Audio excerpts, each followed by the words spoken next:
Salom do'stlar. Bugun sizlar bilan dengizda tug'ilib, dengizda vafot etuvchi insonlar haqida gaplashamiz. Ko'rsatuvni boshlashdan avval shunaqa qiziqarli videolarni o'tkazib yubormaslik uchun kanalga obuna bo'ling. Videoga like bosish esa esingizdan chiqmasin. Aynan shu yo'l bilan siz bizni mehnatimizni qo'llab-quvvatlayotgan bo'lasiz. Rahmat.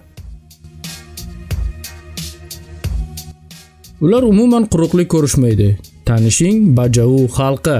Tasavvur qiling, Indoneziya va Malayziya orasidagi suvlarda yashovchi shunday insonlar borki, ular hayotining katta qismini dengizda o'tkazadi. Ularga har doim ham qayiqlarni tark etishga ruxsat berilmaydi. Ular uchun suv oddiygina tabiat qismi emas, balki uy, ish joyi yoki hayot manbai hisoblanadi. Bugungi ko'rsatuvimiz qahramonlari ana shunday noyob xalqdir. Bajaular ko'pincha dengiz ko'chmanchilari yoki dengiz lo'llari ham deb ataladi. Xo'sh, bu xalq nima sababdan butun dunyo olimlarini hayratga solmoqda? Nega ular suv ostida oddiy odamlarga qaraganda ancha uzoq qolishi mumkin? Keling, bu sirli xalq haqida batafsil bilib olamiz. Bajau xalqi yuzlab yillar davomida dengiz bilan bog'liq hayot kechirib kelmoqda. Ularning ajdodlari qayiqlarda yashagan va bir joyda uzoq vaqt qolmagan. Ko'plab oilalar suv ustiga qurilgan yog'och uylar yoki qayiqlarda istiqomat qilgan.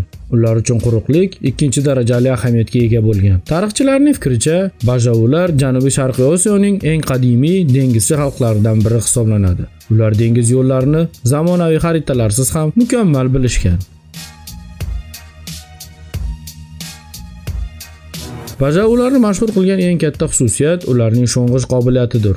Oddiy inson suv ostida bir necha 10 soniya yoki bir necha daqiqa nafasni ushlab tura olsa, tajribali deb aytiladi. Bajau baliqchilari bundan ancha uzoq vaqt suv ostida qolishi mumkin.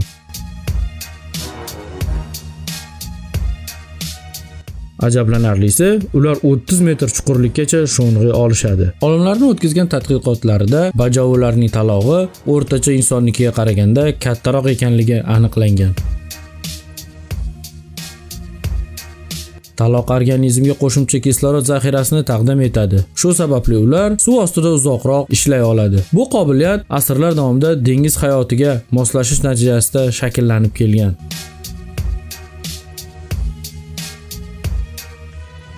Bajau xalqi yoshligidan erkakmi, ayolmi farqi yo'q, bolalarni qulog'ini teshib qo'yishadi. Xo'sh, bunga asosiy sabab nima? Asosiy sabab sho'ng'ish vaqtida bosim kuchini kamaytiradi. Ularning bir dona kasbi bor desak ham adashmagan bo'lamiz. Ular faqat baliqchilik bilan shug'ullanishadi. Ular nayza, to'r va boshqa an'anaviy vositalardan foydalanadi. Ayollari oilaga qarash, oziq-ovqat tayyorlash va bolalarni tarbiyalash bilan shug'ullanadi. Bolalar juda yoshligidan suzishni o'rganadi. Ba'zi bolalar yurishni to'liq o'rganishdan oldin suvda erkin harakatlana oladi. Dengiz ularga oziq-ovqat, daromad va hayot uchun zarur bo'lgan deyarli barcha narsani beradi. Bajaularning o'ziga xos urf-odatlari mavjud. Ularning ko'plab afsona va rivoyatlari dengiz bilan bog'liq. Ko'pchilik bajaular dengizni muqaddas ne'mat sifatida ko'radi. Ular tabiat bilan uyg'un yashashga harakat qiladi. To'y marosimlari, bayramlar va diniy tadbirlar ham mahalliy an'analar bilan boyitilgan.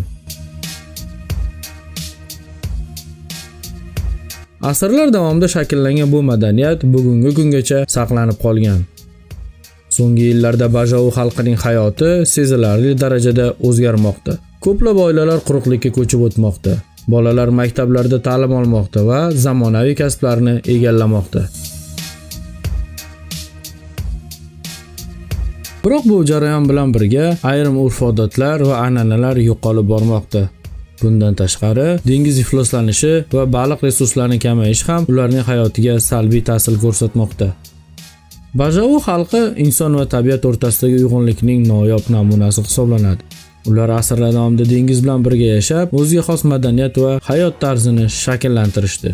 Bugungi zamonaviy dunyoda bunday xalqlar tobora kamayib bormoqda. Shu sababli ularning tarixi, madaniyati va bilimlarini asrab-avaylash muhim ahamiyatga ega. Siz Bajavu xalqi haqida avval eshitganmisiz? Fikringizni izohlarga yozib qoldiring. E'tiboringiz uchun rahmat.